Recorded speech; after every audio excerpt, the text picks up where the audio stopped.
Pas pagi kami lanjutkan saudara dengan informasi warga di Kabupaten Demak, Jawa Tengah nyaris mengeroyok remaja yang berpura-pura sebagai pocong.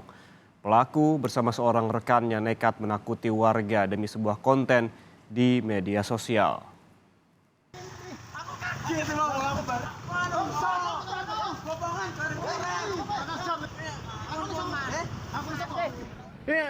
Warga beramai-ramai menghampiri sosok pocong di tepi jalan raya jalur Demak Bonang.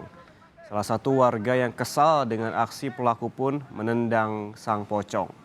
Kami tak menampilkan secara utuh peristiwa ini karena mengandung unsur kekerasan. Pelaku yang takut dikeroyok warga terus meminta ampun.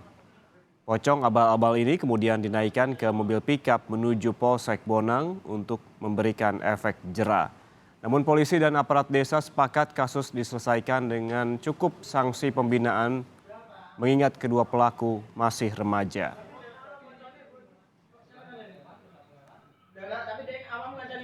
Melakukan pemeriksaan terhadap pelaku dan saksi-saksi karena pada saat kejadian bahwa pelaku dibawa ke Polsek Bonang untuk diserahkan oleh masyarakat setempat. Yang menggunakan pocong adalah saudara IM, umurnya sekitar 15 tahun dan masih pelajar.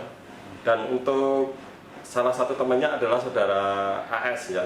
Kebetulan ini masih sama-sama sekolah di Kabupaten Demak. Untuk motif bahwa kedua anak ini untuk membuat konten video untuk menakut-nakuti. Kebetulan tindakan kami adalah memberikan pembinaan